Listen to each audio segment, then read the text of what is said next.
Chapter 1. Shadows of the Past. The sun cast a golden glow over Hyrule Field, bathing the vast landscape in a tranquil late afternoon light. Link, now a young adult, rode his trusted steed, Epona, across the familiar plains. His adventurous days were thought to be behind him, and the kingdom was finally at peace. Princess Zelda had settled into her role, and with Ganon defeated and sealed in the sacred realm, life had resumed its steady, peaceful course. But deep within the mysterious lost woods, something stirred. Far from the bustling castle town, a group of Kokiri children played in the forest glade, their laughter echoing among the ancient trees. Mido, the once proud leader of the Kokiri, watched over them, though now he was older, quieter, with a strange sense of foreboding nagging at his mind. He couldn't shake the feeling that something dark was hidden in the thick shadows of the trees, something that didn't belong. In the stillness, he saw it, a fleeting shadow that whispered through the trees, just barely glimpsed. He froze, a chill running down his spine. Quickly, he herded the children back toward the Kokiri village, but his heart pounded, recalling the tales of darkness he'd heard as a child. Could it be that evil had found its way back into the forest? Meanwhile, back in Hyrule Castle, Zelda felt an unexplainable disturbance, a tremor of dark energy rippling through the world. She rushed to the castle's sacred chamber where the Triforce was housed, placing her hand on the Triforce of Wisdom, which flickered faintly, casting an eerie glow over her worried expression, as if power of Ganon had seeped through time and space, seeking revenge. Zelda realized with a jolt that the seal on the sacred realm might be weakening, despite the many layers of protection. Link was in Castletown when the royal messenger reached him, out of breath, with an urgent summons to the castle. Within moments, he mounted Epona, sensing the gravity of Zelda's call. When he arrived, Zelda stood on the castle's parapet, looking out over Hyrule with her brow furrowed in concern. "Link," she said, turning to him. Her voice was low, barely more than a whisper. "I fear that our past is catching up to us. The seal on the sacred realm, it's failing." He felt the weight of her words settle over him. "What can we do?" She looked away, her gaze fixed on the distant mountains of Death Mountain. Legends tell of an ancient relic that predates even the Triforce, a hidden artifact in the depths of the Lost Woods that can reinforce barriers and ward off even the darkest magic. Link's heart leapt with a familiar rush of adrenaline, his hand instinctively brushing the hilt of the Master Sword. "I'll find it," he vowed. "We'll restore the peace." Without delay, he set out toward the Lost Woods, a place he had not ventured since his days as a child. The forest had grown darker, the trees taller, casting deeper shadows over the trails. Epona whinnied nervously, her steps hesitant as they entered the dense, misty thicket. The silence was eerie, broken only by the occasional rustle of leaves and distant bird calls that sounded distorted, as if the air itself was filled with an ancient curse. Hours passed as he journeyed deeper, each step feeling heavier as he neared the heart of the forest. The fog thickened, clinging to him, whispering secrets of a darkness not yet born, but ancient as the woods themselves. Finally, in a hidden glade, he stumbled upon a vast stone door covered in overgrown vines, almost blending in with the surroundings. It was adorned with symbols he didn't recognize, symbols of an age before Hyrule, when the land was ruled by unseen forces. Link hesitated, feeling a powerful energy pulsating from behind the door. This was no ordinary doorway. It was a gateway to something forbidden. As he reached for the hilt of the Master Sword to cut through the vines, the door shuddered as if alive, releasing a gust of icy wind. A deep, ancient voice echoed through the clearing, speaking directly to him. "Only those worthy of Hyrule's fate may pass." With a steely determination, Link stepped forward, knowing he would face challenges unlike any he had seen before. Chapter 2: The Spirit's Warning. The stone door groaned open, revealing a dark and winding stairway descending into the earth. Link hesitated only briefly, then stepped forward, the Master Sword casting a faint glow that illuminated the jagged walls of the tunnel. Each step echoed, and the air grew colder as he ventured deeper, his heart pounding with anticipation. After what felt like hours, Link reached the end of the staircase and found himself in a vast underground chamber. Pillars stretched up to a ceiling shrouded in darkness, and in the center stood a circular altar carved with the same ancient symbols that decorated the door. In the center of the altar, a soft green glow emanated from a small, ornate pedestal, as though something invisible was watching him. As Link approached, he felt a surge of energy, and a mist began to swirl above the altar, slowly forming into the ghostly shape of a tall, armored figure. The spirit's face was obscured beneath an ancient helm, its eyes burning with a deep, otherworldly glow. "Hero of time," the spirit's voice echoed, low and reverberant, each word laced with a weight of centuries. "Why do you seek this place?" Link straightened, meeting the gaze of the spectre. "I seek a way to strengthen the seal on the sacred realm. Hyrule's peace is threatened once more." The spirit was silent, then inclined its head slightly. "The sacred realm. Yes, the darkness there festers, drawn to your world like a moth to flame." The spectre paused, looking almost regretful. "But there is something more you must know. Hyrule is not as it was. New dangers, ancient and unchained, rise from beyond even the reach of the sacred realm." A chill ran down Link's spine, yet he stood resolute. "What must I do?" The spirit raised a spectral arm, pointing to the walls around the chamber. As Link watched, the ancient carvings seemed to shift and move, forming a series of images. He saw depictions of familiar places: Kakariko Village, Death Mountain, and even the Temple of Time. Then the carvings showed a dark force spreading across the land, corrupting everything it touched. But at the center of the chaos stood three mysterious objects, each one radiating light that repelled the shadows. "These are the lost relics of balance," the spirit explained. "Three ancient artifacts hidden across Hyrule, forged in ages past to maintain harmony when darkness threatens to tip the scales. Only with their power can you mend the seal on the sacred realm." The ghostly figure paused, its eyes narrowing. "But beware. To seek these relics is to draw the attention of creatures that thrive in darkness. They will sense you, and they will seek you out." Link clenched his fist around the Master Sword, determination hardening his resolve. He had faced unimaginable threats before, and he would again, if it meant saving Hyrule. "Where do I begin?" The spirit's image flickered, dimming as it seemed to struggle against the weight of centuries-old memories. "The first relic lies within the Goron city, beneath the mountain's heart, guarded by those who still remember the old ways. But know this, evil has already spread its roots there. You will not find it unguarded."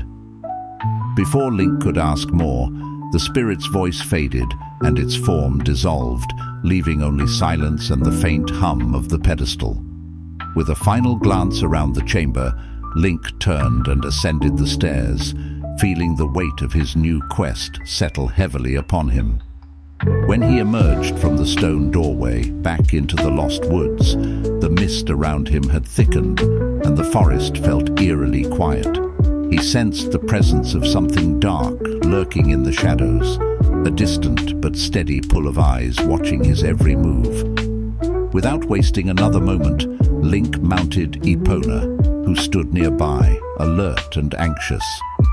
As they set off toward Death Mountain, Link's thoughts drifted back to Zelda's words, the worry in her eyes as she spoke of Hyrule's uncertain future.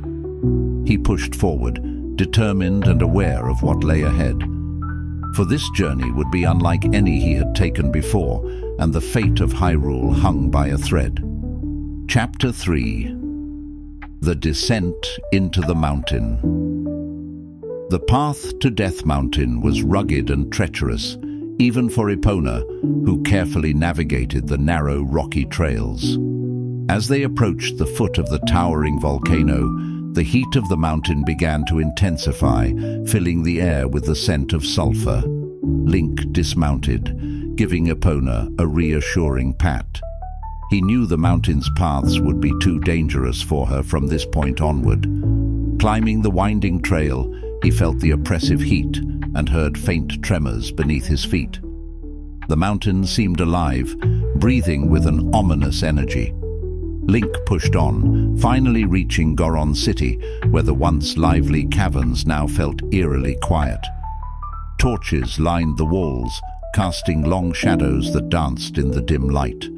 The Gorons, usually cheerful and welcoming, were nowhere to be seen. "Hello!" Link called out, his voice echoing through the hollow chamber. From the darkness, a familiar voice answered, one tinged with weariness. "Link, it's been a long time." Darunia, the Goron chief and Link's old friend, emerged from a side passage, his face marked with worry. He was thinner than Link remembered, and his normally fiery spirit seemed dampened. Darunia gave a brief, weary smile before he clasped Link's hand. "It's good to see you, brother," Darunia said, "but I fear you've come at a difficult time." Link nodded. "I know. I've come for the ancient relic you guard here, but I sense something is wrong." Darunia sighed, glancing around as if expecting something to emerge from the shadows. "Dark forces have taken root in the mountain's core. Strange creatures lurk in the depths, ones we have never seen before. Some of my strongest Gorons went down to investigate, but only a few returned, and they spoke of shadowy figures and whispers in the dark." Link's mind raced, piecing together the warnings of the ancient spirit. "Where is the relic kept?" Darunia motioned toward a massive stone doorway at the far end of the chamber, reinforced with thick iron chains. "It lies in the Fire Temple, far below the mountain. But be warned, the creatures are more than mere monsters. Some say they are remnants of Ganon's power. Others say they are drawn from nightmares. Whatever they are, they have tainted the very heart of our mountain." With a final nod from Darunia, Link approached the sealed entrance, where two massive Gorons unchained the doorway. The heavy door creaked open, releasing a wave of heat so intense it forced Link to shield his face. Once inside, the narrow passages twisted downward, growing hotter and darker with each step. The air was thick and heavy, every breath a challenge. As Link descended, he heard faint whispers echoing through the stone walls, haunting and unsettling. After a long descent, he reached a large open chamber. The floor was lined with cracked tiles, and in the center of the room, flames danced around a pit of molten lava. As he moved forward, shadows gathered in the corners, taking on the shapes of monstrous creatures with glowing red eyes, their forms flickering like dark fire. Without hesitation, Link raised the Master Sword, its blade glowing as it responded to the evil presence. The creatures lunged, their forms twisting in impossible ways, and Link met them with swift, powerful strikes. The Master Sword cleaved through them, but each creature seemed to dissolve into smoke, only to reform moments later, as if the darkness itself was endless. Suddenly, a loud rumbling shook the chamber, and from the molten pit arose a towering figure cloaked in shadow and flame. It was an ancient fire beast, a creature that seemed born from the mountain's rage itself, with lava dripping from its jaws and eyes that glowed like embers. Link gripped the Master Sword tightly, his gaze locked on the beast as it roared, sending waves of molten fire across the chamber. With deft movements, he dodged the attack, searching for a weakness. He noticed faint golden symbols flickering along its chest, similar to the markings in the underground chamber beneath the Lost Woods. Realizing what he had to do, Link charged forward, narrowly avoiding the fiery blasts that erupted around him. With one powerful swing, he struck the creature's chest, causing the symbols to glow brighter. The beast staggered back, its form flickering as if struggling to maintain itself. Link seized the opportunity, striking again and again, until the beast let out a final thunderous roar before collapsing, dissolving into a pool of molten lava. Breathing heavily, Link approached the center of the chamber, where the relic awaited him. It was a small, ornate gemstone with a fiery red core suspended above a pedestal. The air around it was warm, yet the relic emitted a calming, almost protective energy. Link reached out and grasped the relic, feeling its power surge through him, a fragment of ancient magic that pulsed with life. As he placed the relic into his satchel, the chamber began to shake, as if the mountain itself was rebelling against his intrusion. He sprinted back up the twisting passages, narrowly escaping falling rocks and streams of lava that poured from the walls. When he finally emerged from the fire temple, Darunia was waiting, relief evident on his face. "Did you find it?" he asked. Link nodded, holding up the relic briefly before securing it. "This is the first of 3, he said, though he knew that retrieving it had been only the beginning. Darunia clapped a heavy hand on Link's shoulder. "Thank you, brother. Hyrule is lucky to have you." As Link began his journey back down Death Mountain, he couldn't shake the feeling that something or someone had been watching him. Chapter 4. Shadows in Kakariko. The sun was beginning to set as Link made his way down Death Mountain toward Kakariko village, the relic safely tucked in his satchel. He had barely rested since leaving Goron City, his mind heavy with the weight of what lay ahead. The first relic had already proven to be perilously guarded, and he could only imagine the challenges waiting with the remaining 2. Kakariko village came into view, its peaceful buildings clustered around the base of the mountain. Lanterns were beginning to glow, casting a warm light over the cobblestone paths as villagers bustled about. But there was an unusual tension in the air. As Link entered the village, he noticed people glancing around uneasily, casting nervous looks over their shoulders. Impa, Zelda's trusted guardian and a lifelong resident of Kakariko, approached him, her face solemn. "Link, it's good to see you," she greeted him, though her voice lacked its usual steadiness. "Impa," Link said, noting her tense expression. "Something seems wrong here. What's happened?" Impa's gaze turned toward the old well at the far end of the village. "Darkness has returned to Kakariko, Link.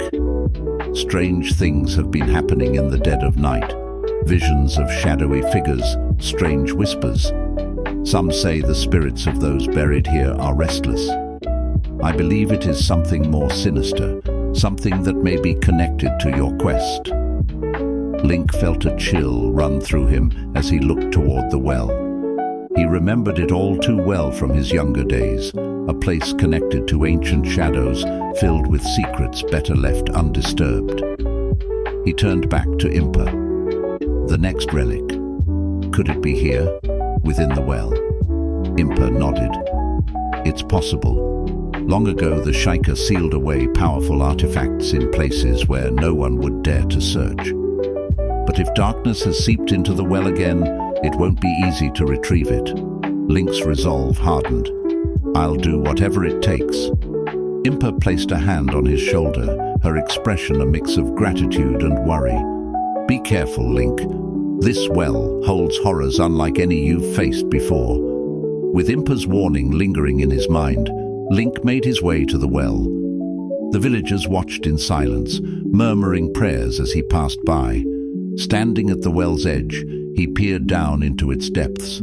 The darkness was almost tangible, a heavy silence rising from below, as if the shadows themselves were breathing. Taking a deep breath, Link climbed down into the well, each step descending him further into a place where light did not dare to enter. He landed in a narrow corridor, the air thick with a musty scent and the faint trace of decay. Shadows flickered along the walls, moving in unnatural patterns that made his skin prickle.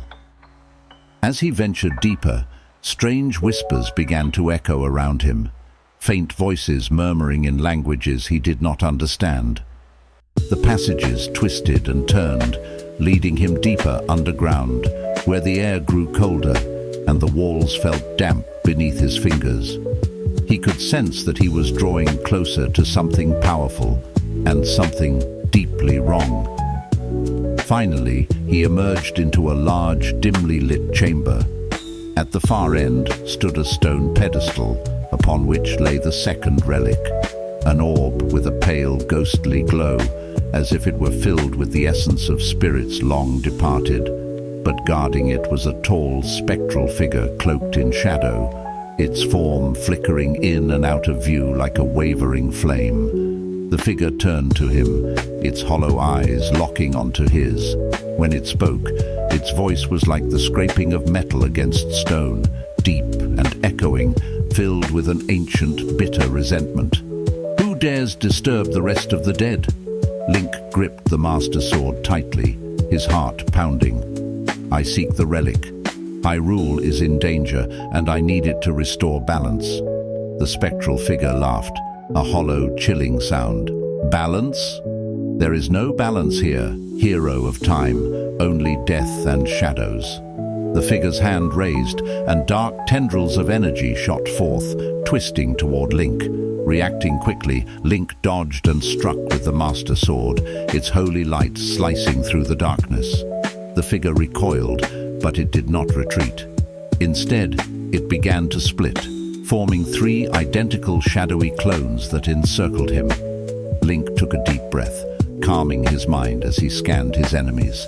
He remembered Impa's words, the well-held horrors he had never faced, but he had the Master Sword and the courage that had guided him through countless dangers. He slashed at one of the shadows, and it dissipated into smoke, but the other two pressed in, each casting spells that sapped his energy, filling the air with a thick, oppressive gloom. Gritting his teeth, Link struck again, focusing his power on the last two figures. The Master Sword pulsed with a radiant light, and he slashed through the remaining shadows, which dissolved into wisps of dark mist, leaving the room silent once more. Breathing heavily, Link approached the pedestal and reached for the orb. As he touched it, he felt a cold wave pass through him, as though countless ancient spirits were watching him. But the relic itself pulsed gently, its power a calm and steady contrast to the shadows around him. With the second relic in hand, Link felt a small sense of relief, but also a hint of dread for what lay ahead. Turning to leave, he began retracing his steps up the narrow, twisting corridors. As he reached the entrance to the well, a familiar voice called out, low and sinister. "Link!" He froze.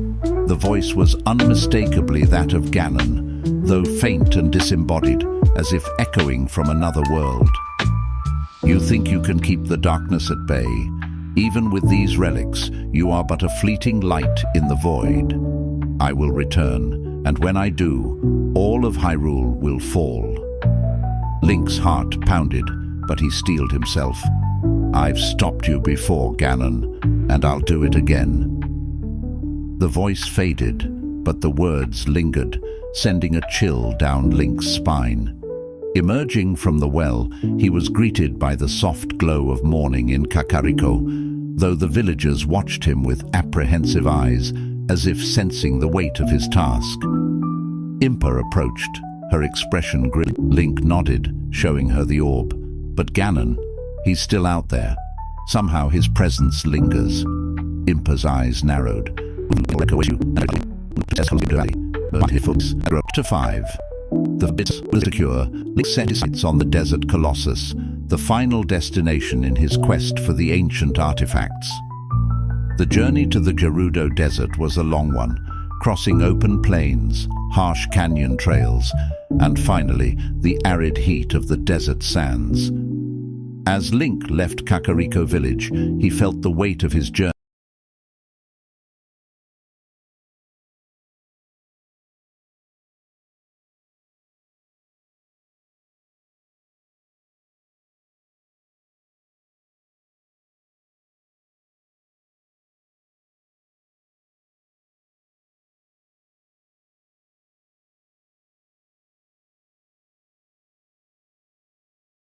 Settle on him. He knew this final relic would be the most fiercely guarded and likely the one closest to Ganon's influence. As he neared the border of the Gerudo Valley, Link was greeted by an unexpected ally, Nabooru, the powerful Gerudo warrior and sage of spirit. Clad in her armor, she awaited him at the valley's entrance, her expression grave. "Link," Nabooru said, her voice low and urgent. "Word has reached us of your quest. The spirits in the desert have stirred. They know you're coming for the relic.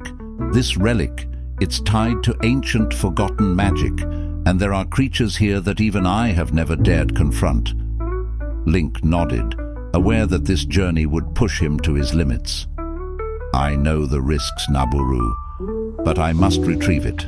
The fate of Hyrule depends on it." Nabooru looked at him for a long moment, then finally nodded. "Very well.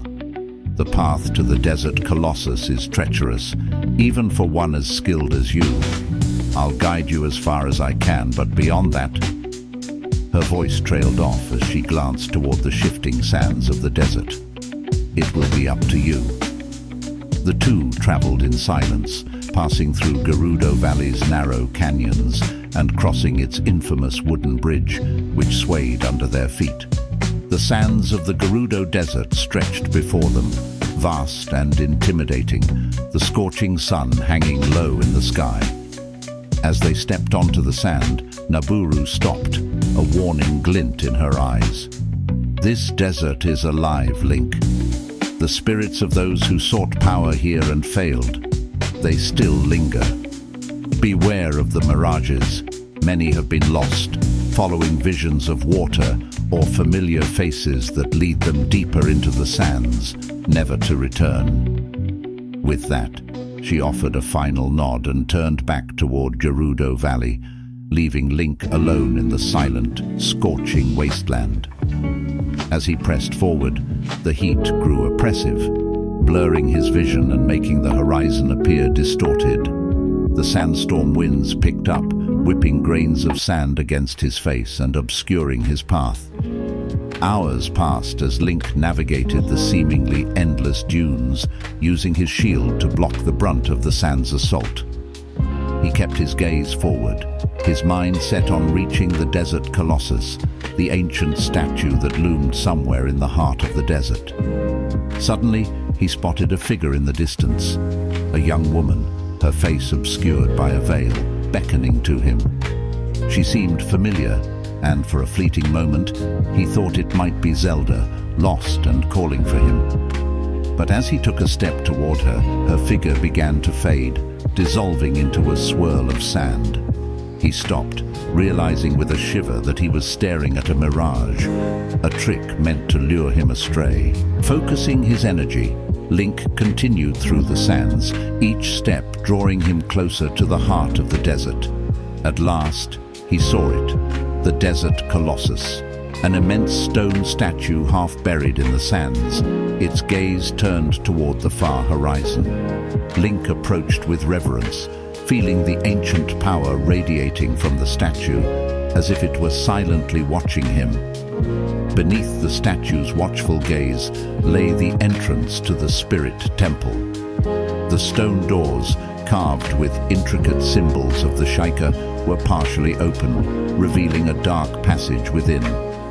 Taking a deep breath, Link stepped inside, feeling the cool air of the temple wash over him as he ventured into its depths.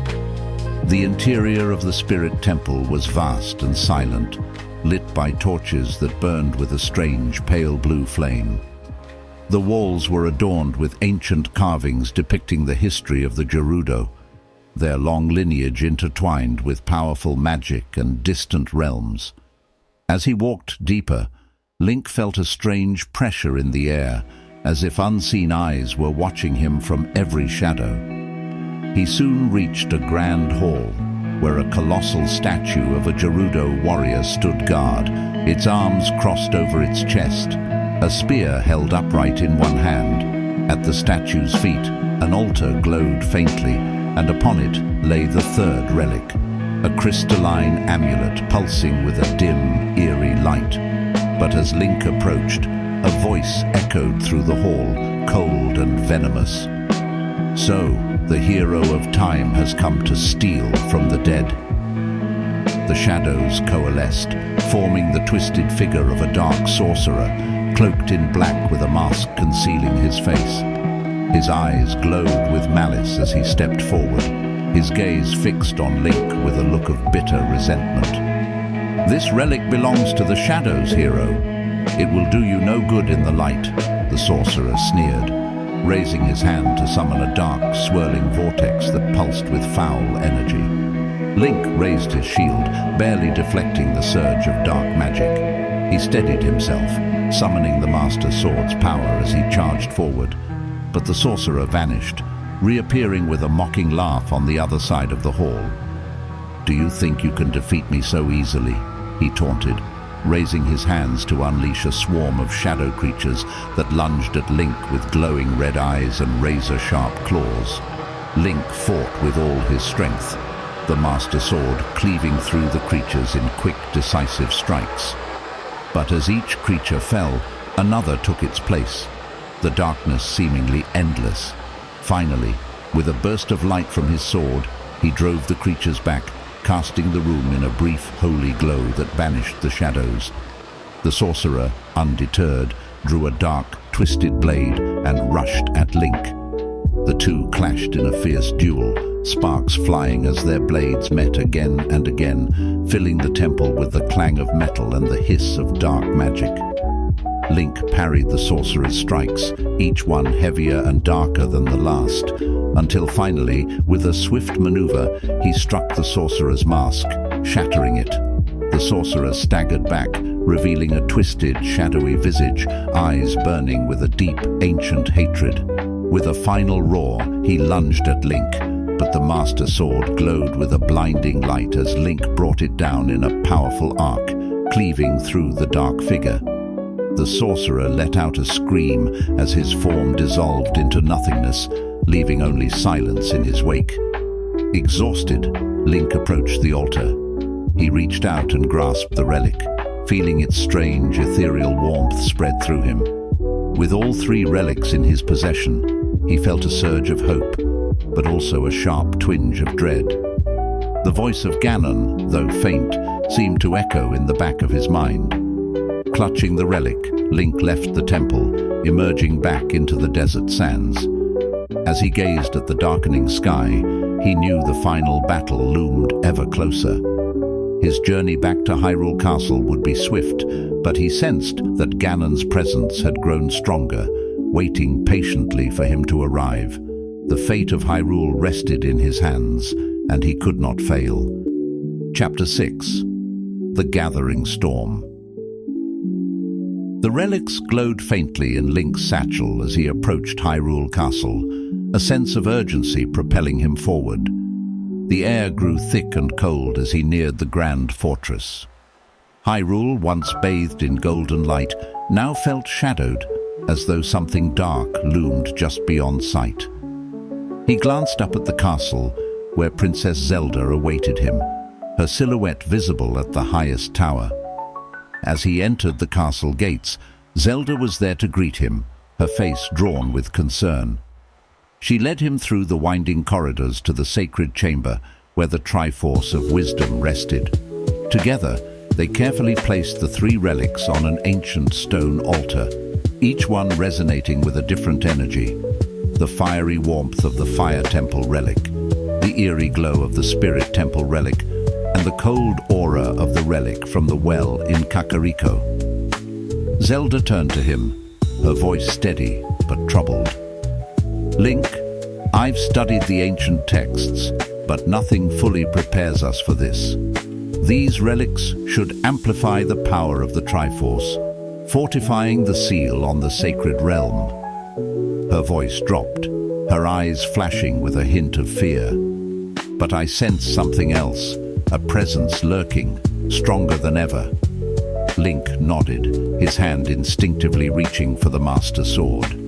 "Ganon's voice has haunted me on this journey. I think he knows we're trying to stop him, and he's drawing power from somewhere. Waiting." Zelda placed her hand over the Triforce of Wisdom, closing her eyes. A faint blue light surrounded her, and the relics began to hum softly, filling the room with an otherworldly glow. The relics merged with the altar, each one sinking into its place, pulsing in harmony with the Triforce itself.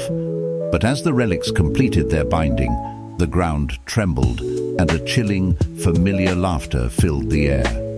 Shadows gathered at the edges of the chamber, swirling and darkening until they coalesced into a shape. Ganon's spectral form looming over them with a twisted grin. "Well done, hero," Ganon sneered, his voice dripping with mockery. "You've delivered exactly what I needed." Link raised the Master Sword, positioning himself protectively in front of Zelda. "Your reign ends here, Ganon."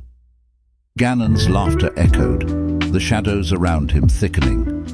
"Do you truly believe that, Link? You may have strengthened the seal, but in doing so, you've drawn me closer than ever. I am bound no longer by mere magic or relics. The very relics you sought are now mine to use against you." With a wave of his hand, Ganon unleashed a torrent of dark energy. Link barely managed to shield Zelda as the wave hit, forcing him back. Ganon's form grew solid, as though he were crossing over from the sacred realm into their world.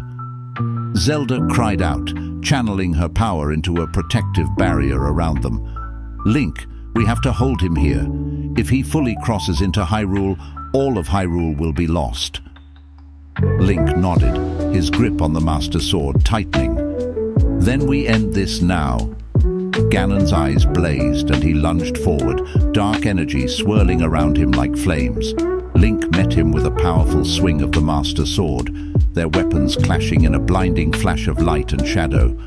The room seemed to shudder under the force of their battle, each strike sending shockwaves that cracked the stone walls and shattered the ornate tapestries.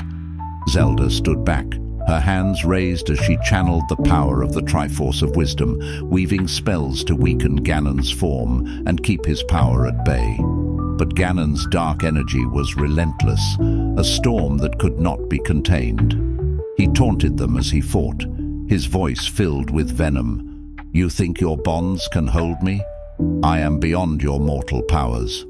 Hyrule will fall, and with it, every last glimmer of your so-called light." Summoning all his courage, Link struck harder, each swing of the Master Sword charged with ancient magic. Ganon's form flickered, and for a moment, Link saw a look of frustration in the Dark Lord's eyes. But as Link advanced, Ganon raised a hand, summoning the powers of the relics. The room darkened, and the relics' energies twisted, distorting into terrifying, monstrous shapes that lunged at Link. He fought them off, but the figures reformed, each one powered by a fragment of Ganon's strength. From behind her barrier, Zelda called out, her voice resolute. "Link, the relic's powers are bound to him now. We need to sever his connection to them." But Ganon, sensing their plan, redoubled his assault, drawing on the strength of the relics to strengthen his form. Link realized the relics would not release their grip on Ganon without a final, powerful strike. Zelda's eyes met his, and a silent understanding passed between them. She channeled her energy, sending a pulse of light toward Link, infusing him with the Triforce's wisdom and power.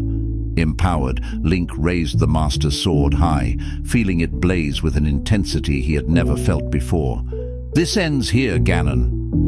With a mighty leap, Link brought down the Master Sword, aiming directly at Ganon's heart. In that moment, Zelda focused her energy on the relics, shattering their dark bonds to Ganon. The room exploded in light, Ganon's form dissolving in a scream of rage as the dark energy collapsed inward, pulled back into the sacred realm. Shadows swirled violently, then vanished, leaving only silence. The chamber was still, the relics now mere fragments on the altar. Link lowered the Master Sword, exhausted but victorious. Zelda stepped forward, her face a mixture of relief and solemnity. "It's over," she said softly, though her gaze held a trace of lingering worry. "The relics are destroyed, and Ganon's power with them." Link managed a tired smile, feeling the weight of their victory settle upon him. Together, they had saved Hyrule once more, but both knew that this piece would need protecting, for shadows had a way of finding their way back. And for now, they would stand as Hyrule's unyielding guardians, prepared to defend it against whatever darkness might one day rise. Chapter 7.